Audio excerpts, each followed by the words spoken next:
Assalamualaikum warahmatullahi wabarakatuh. Perkenalkan, nama saya Yusufudul Hakim, Prodi Sistem Informasi UPJ Jakarta. Pada kesempatan kali ini saya akan mencoba untuk mempraktikkan tugas 1 pada mata kuliah keamanan jaringan, yang mana tugas tersebut adalah untuk melakukan praktikum serangan terhadap jaringan, yaitu praktikum sniffing menggunakan Wireshark. Kemudian melakukan praktikum serangan terhadap sistem server atau aplikasi, yaitu praktikum cracking password. Untuk mengerjakan ini, di sini saya telah membuka panduan dan mengikuti panduannya, yaitu membuat topologi jaringan seperti ini, yang mana ini di virtual machine, yang mana virtual machine komputer sebagai client dan main komputer sebagai server atau host. Baik.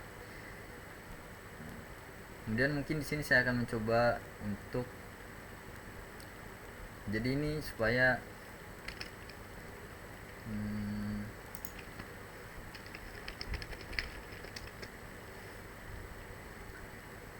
supaya jaringan lebih terisolasi. Nah, di sini saya telah terhubung ke jaringan hotspot, jadi supaya lebih terisolasi juga karena tidak melanggar etika jaringan. Yang mana di sini untuk IP address-nya yaitu 192.168.122.217. Kemudian ini IP komputer virtual, yaitu komputer klien. Nah, di sini telah mengcapture traffic pada komputer klien. Ketika mungkin saya refresh, nah di sini akan muncul traffic network pada komputer klien. Kemudian sini juga banyak ininya, detail informasi. Sini seperti ini menggunakan transport layer security, yaitu HTTPS biasanya. Saat ini mungkin menggunakan TLS 1.2 atau 1.3 terbaru. Dan TCP di sini ada TCP Transmission Control Protocol. Baik, mungkin itu. Kemudian di sini saya akan mencoba untuk mengcapture traffic host.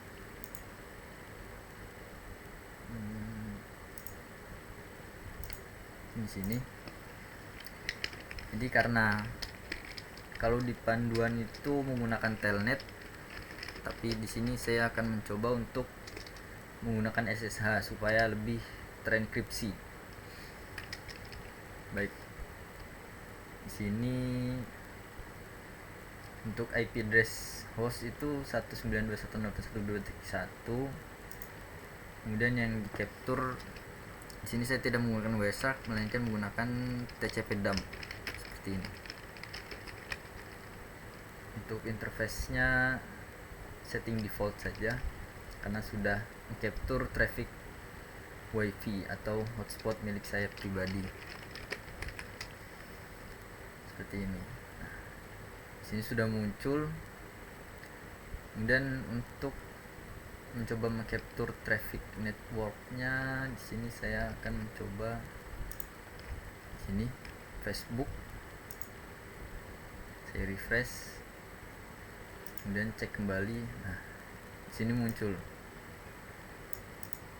Jadi beberapa HTTPS itu dapat di capture DNS-nya seperti Facebook tadi, tapi tidak dapat mengcapture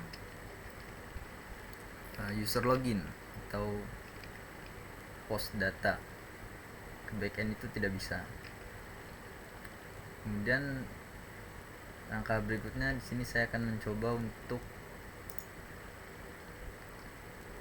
capture traffic HTTP ya, berbeda dengan HTTPS yang lebih secure.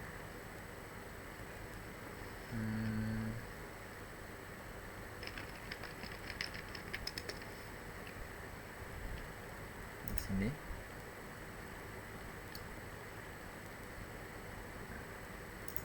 untuk Wireshark-nya dinyalakan terlebih dahulu. Sudah, kemudian saya coba inputkan. Nah, di sini telah tertera ya. Jadi this connection is not secure. Jadi koneksi ke HTTP ini tidak secure atau tidak aman gitu. Jadi lebih baik tidak menginputkan informasi yang krusial seperti data pribadi atau dan sebagainya. Nah, di sini diperintahkan untuk menggunakan username test dan password test. Di sini akan saya coba login, kita tunggu. Nah, satu. Kemudian kita cek. Nah, untuk di sini di Wireshark itu berhasil di capture untuk data user loginnya. Sebentar, aplikasi data di sini tidak ada. Ini supaya lebih jelas, server hello tidak ada.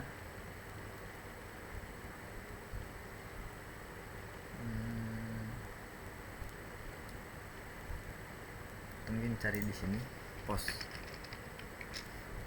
tidak bisa ya.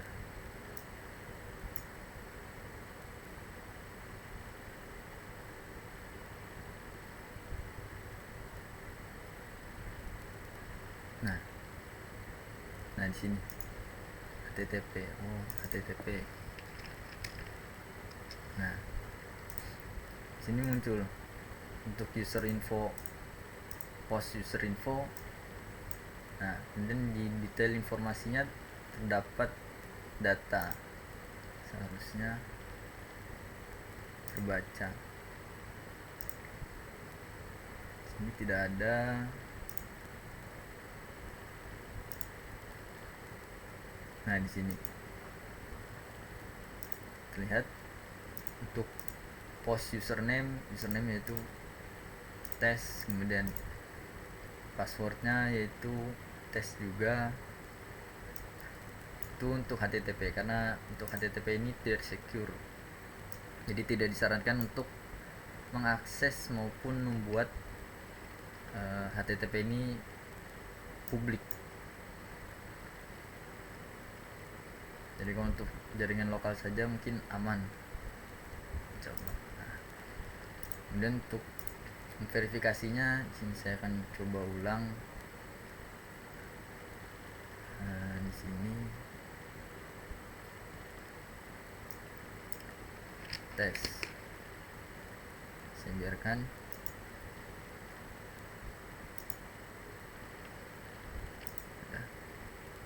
Cek kembali, mungkin HTTP lagi. Di sini ini username passwordnya.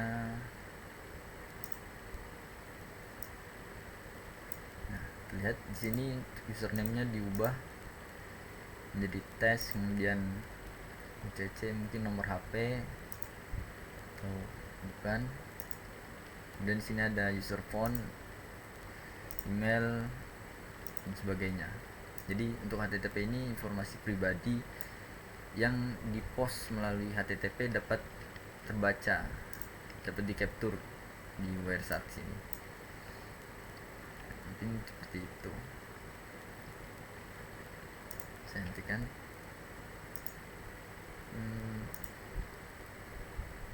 Untuk panduannya mungkin kurang lebih seperti itu.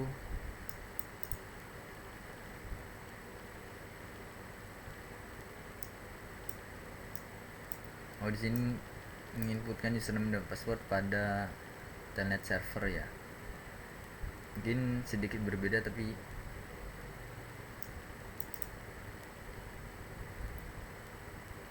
tidak apa-apa. Mungkin kurang lebih seperti itu. Kemudian kesimpulan yang dapat diperoleh dari praktikum 1 ini atau nomor 1, yaitu pada dasarnya HTTPS itu secure, telah terenkripsi dan mengikuti standar IEE kalau tidak salah itu. Jadi lebih aman untuk diproduksi atau diakses. Akan tapi terdapat beberapa kasus di mana HTTPS tersebut mengekspor keylog atau user session, ya kalau tidak salah itu diekspor, sehingga peretas atau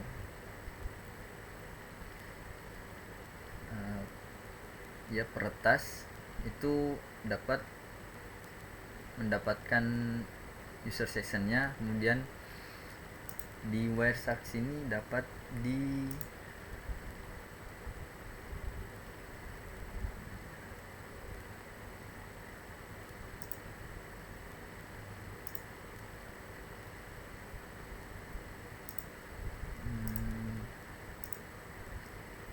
Wireshark ini peretas dapat menginput untuk mendecrypt atau untuk mendekripsi user sessionnya, sehingga dapat dibaca baik itu informasi pribadi maupun data user loginnya.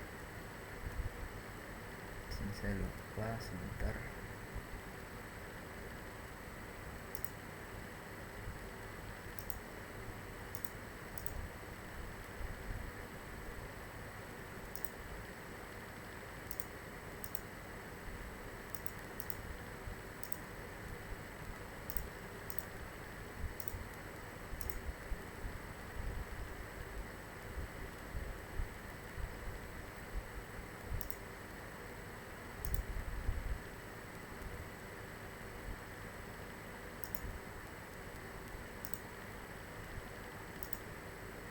Nah, di sini. Jadi untuk protokol TLS ini peretas dapat menggunakan user session, kemudian disimpan di sini.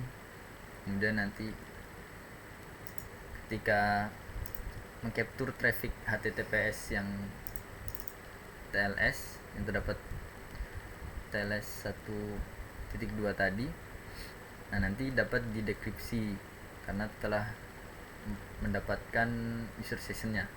Mungkin kurang lebih seperti itu. Nah, kemudian atau bisa juga peretas selain dari mungkin developer websitenya yang mengekspor dengan sengaja user sessionnya, peretas juga dapat ini melakukan ARP poison atau MITM, yaitu man in the middle. Itu mungkin seperti menyisipkan malware pada perangkat user. Nah, sini sana pada host pada jaringan tersebut, sehingga traffic yang seharusnya ditujukan ke server dapat ditangkap oleh peretas. Nah, ya sini akan dikirimkan ke penyerang. Nah, jadi pada dasarnya HTTPS itu aman, terenkripsi dan baik untuk diakses. Itu tidak mengapa, tapi yang menyebabkan data loss user itu adalah bisa jadi karena kesalahan user sendiri. Mungkin mengakses website-website yang biasanya ada pemberitahuan atau notifikasi dari Google atau device-nya sendiri itu terdapat notifikasi bahwa website tersebut tidak aman untuk diakses maupun mendownload dari website-website yang tidak terjamin. Nah, itu juga biasanya ada notifikasinya. Mungkin kurang lebih seperti itu. Kemudian untuk praktikum kedua yaitu melakukan serangan-serangan terhadap sistem server atau aplikasi, yaitu praktikum cracking password. Nah, yang mana di sini telah disediakan password yang telah dienkripsi atau di encode pada panduan. Nah, di sini terdapat kurang lebih 8. Dan di sini juga saya telah copy di sini. Kemudian untuk mempraktikannya saya akan mencoba untuk menggunakan, di sini ada Hashcat atau satu lagi itu John the Ripper ya. Dapat menggunakan Hashcat maupun John the Ripper. Di sini sudah.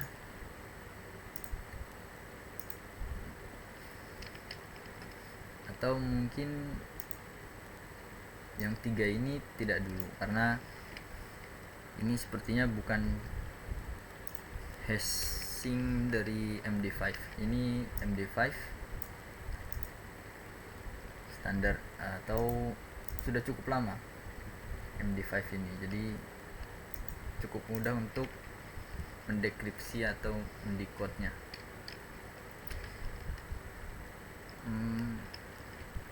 Mungkin saya ubah dulu direktorinya, kemudian dapat menggunakan John the Ripper seperti ini. Untuk word listnya itu dari ProQ. Nah, di sini ini sudah default bawaan dari John the Ripper-nya.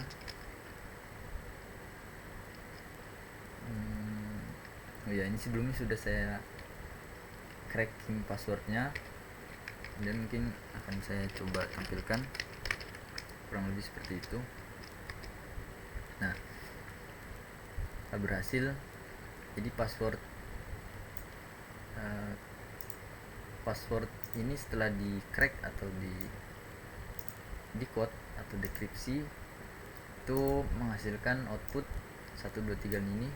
Nah, ini merupakan hasil cracking password yang 5 ini. Dan adapun untuk yang 3 ini, di sini bukan menggunakan atau tidak mengikuti standar hashing.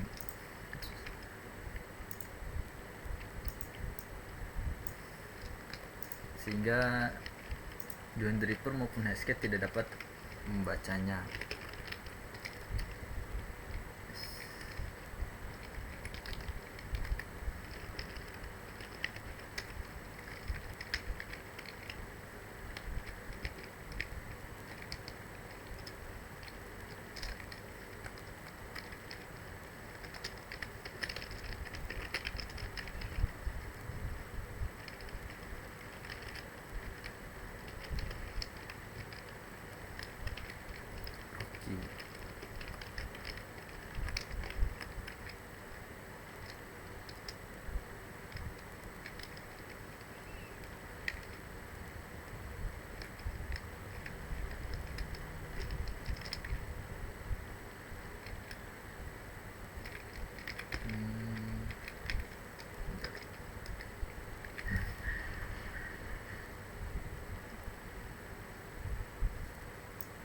Baik, di sini tertera. Jadi untuk default input encodingnya itu John the Ripper defaultnya yaitu UTF-8.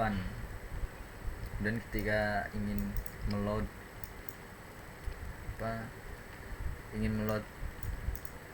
hash code-nya itu tidak bisa karena tidak terdeteksi. Begitu juga dengan Hashcat. Sini Untuk wordlistnya sudah.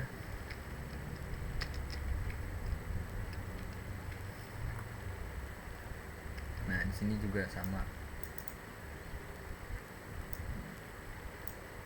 Auto detect-nya tidak dapat mendeteksi input hash.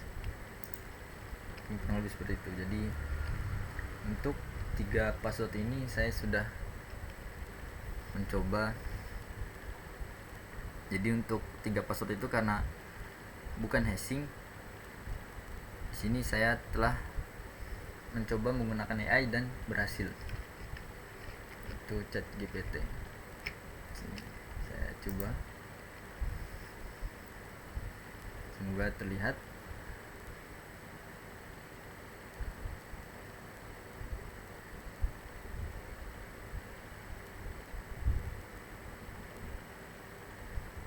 Tidak terlihat ya.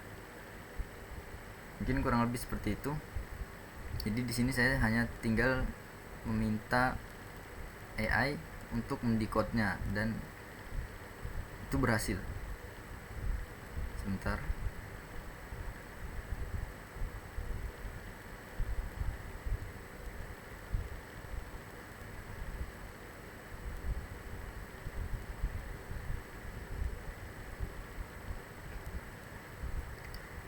Decode menggunakan Cisco tipe 7.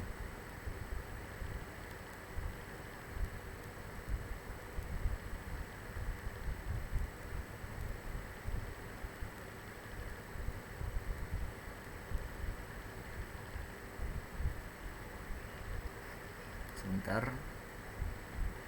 Jadi untuk ketiga hash code tersebut atau ya itu hanya merupakan reversible code. Jadi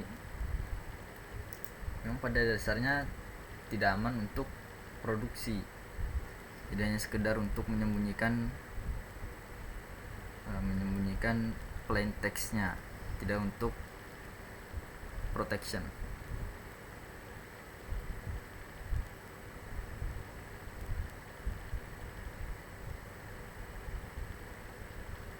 Nah, sini saya harap terlihat.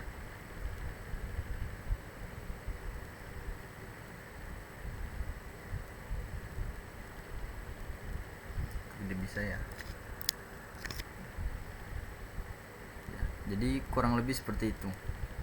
Jadi di sini untuk kode pertama yaitu setelah didecode memperoleh hasil ABCD, kemudian 1 2 3 4 5 6 7 8.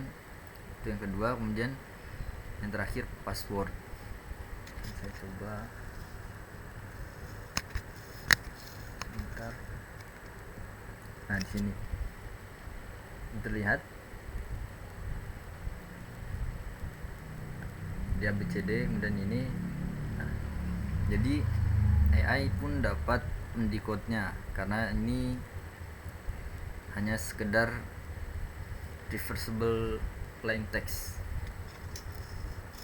Kurang lebihnya seperti itu. Jadi tidak untuk protection. Ini kurang lebihnya seperti itu. Kemudian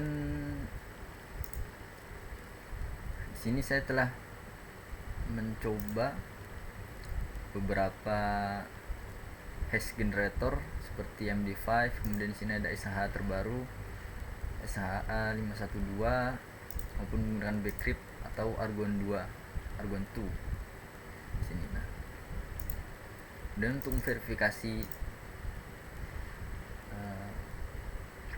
Hashcat maupun John Draper tadi, di sini saya mencoba admin 123 sebagai contoh. Nah, ini MD5 sudah ya. Ini nih SHA 512.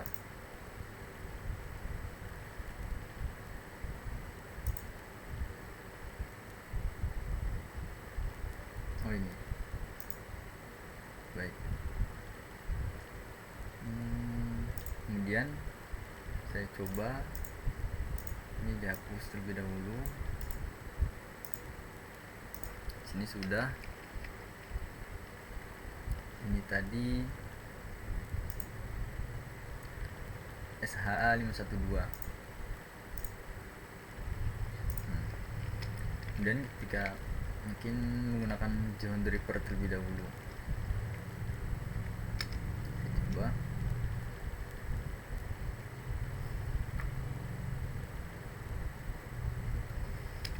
Lihat. Nah, lihat di sini 0 password cracked. Jadi ini tadi kan menggunakan wordlist RockU, sementara hash generate-nya ini plain text-nya yaitu admin 123, yang mana pada default bawaan wordlist dari John Draper RockU ini tidak ada admin 123, jadi tidak ada.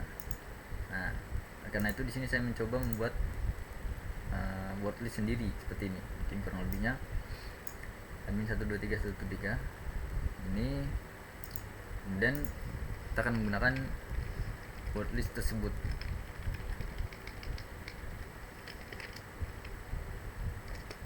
Ini udah coba.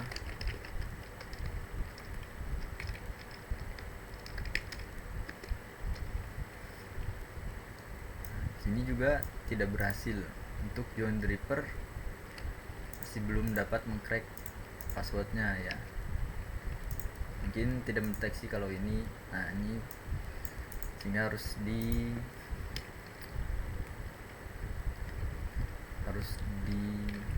konfigurasi terlebih dahulu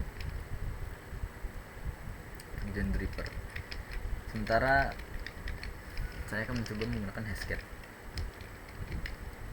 Kemudian untuk wordlistnya yaitu ID tadi, mungkin kurang lebih seperti ini.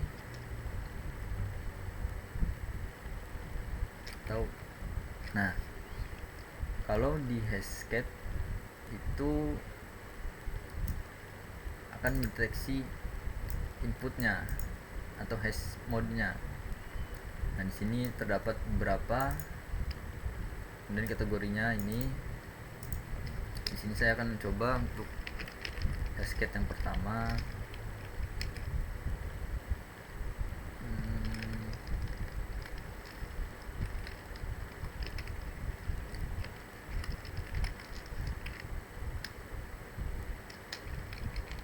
Sudah. Kita lihat.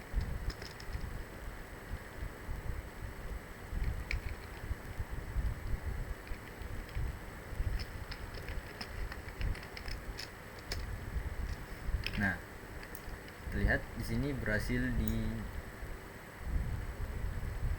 crack. Mana tadi? Nah, ini telah berhasil di crack, yaitu passwordnya setelah di crack adalah admin 123. Ini untuk SHA-512 ini. Jadi Hashcat berhasil mengcracknya. Kemudian saya coba juga Bcrypt. Sini untuk plain textnya admin 123. Saya coba. Hapus dulu.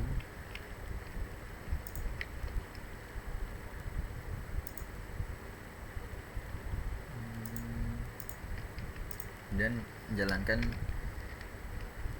seperti tadi.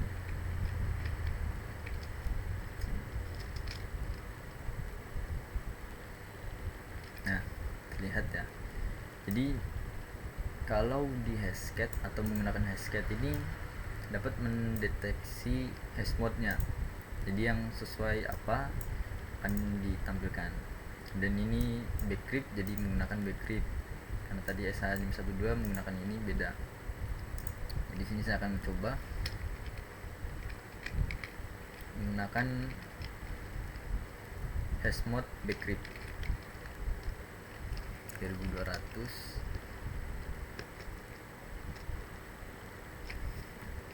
Untuk Bcrypt ini kategorinya operating system ya, jadi mungkin ini biasanya digunakan pada operating system atau OS login sudah. Kemudian tadi kodenya 3200. Nah, berhasil. Admin 123. Nah, itu untuk yang bcrypt tadi. Kemudian begitu juga untuk Argon 2. Sini plain text masih sama. Ini saya coba generate. Output encode-nya ini.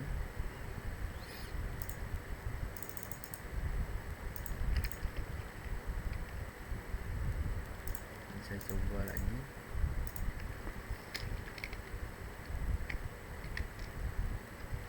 Nah, di sini untuk word listnya masih sama ya, karena admin 123 hanya ada di sini.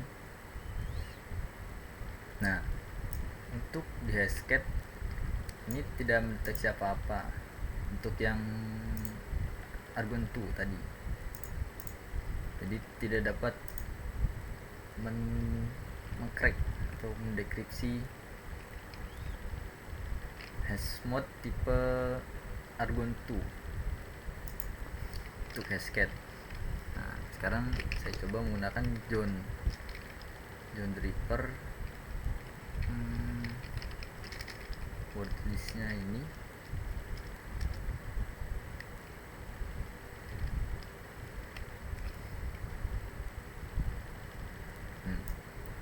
Oh ya, ini tadi juga sudah saya coba, jadi dia hanya langsung menampilkan password hashes yang telah di crack. Untuk menampilkannya mungkin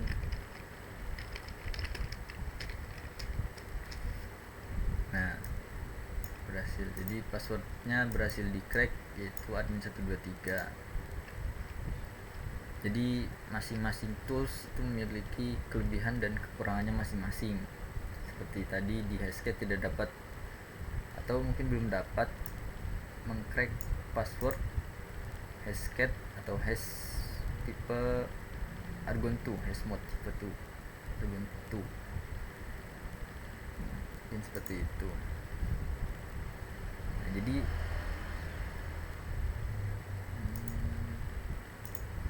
ya, kurang lebih seperti itu.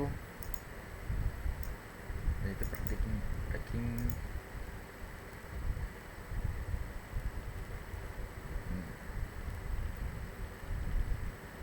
Nah, di sini juga ada. Tadi saya menggunakan metode brute force dan dictionary attack. Kalau di sini menggunakan LCP, kalau saya tadi John Draper. Mungkin kurang lebihnya seperti itu. Jadi kesimpulan yang dapat diperoleh pada soal nomor 2 ini, yaitu pada dasarnya password itu secure, karena atau mungkin tergantung dari usernya. Jadi apabila terdapat mungkin data loss atau sandi yang terbobol, itu mungkin langkah pertama jangan langsung menyalahkan peretas.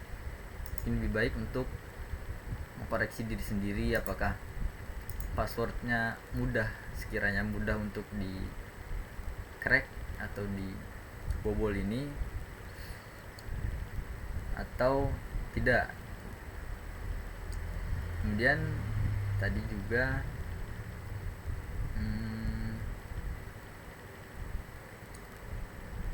hashing mode-nya itu tipe berapa, kan itu hanya mengcrack password ya, atau melakukan brute force berdasarkan dictionary attack. Nah, jadi apabila mungkin user passwordnya itu common, jadi dapat diterka secara nalar, seperti tadi admin 123 atau mungkin admin UT 123 atau nama sendiri tanpa kombinasi angka dan simbol-simbol dan segala macam, itu mungkin menjadi peluang bagi peretas untuk dapat mengcrack password tersebut, karena ya itu lemah lah, seperti dikatakan passwordnya lemah. Jadi baik protection yang menggunakan SHA-512 yang terbaru ini atau MD5 kemudian Bcrypt Argon 2 itu tetap dapat di crack kalau dari user itu passwordnya memang lemah. Jadi karena menggunakan brute force dan dictionary attack tadi, itu bergantung pada strong kekuatan ininya, password dari penggunanya juga, lebih seperti itu. Kemudian mungkin cracking password ini terlihat cukup mudah di dictionary attack, tapi untuk mendapatkan atau untuk memperoleh hash code-nya ini itu cukup sulit, karena ya tadi HTTPS seperti user login Facebook atau di mana itu kan telah terenkripsi HTTPS-nya. Kemudian kalau dari developer websitenya tidak mengekspor user log atau keylog user session tadi, itu pada dasarnya aman, kecuali tadi mungkin user mengakses website-website yang tidak aman, tidak secure, jadi terdapat malware, tersisipi malware di perangkatnya atau segala macam. Itu dapat menyebabkan data loss. Jadi pada dasarnya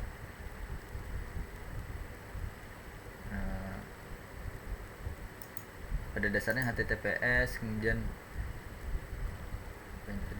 password itu aman selama user juga membuat password yang bagus atau yang baik, kemudian tidak mengakses website-website yang sekiranya tidak aman.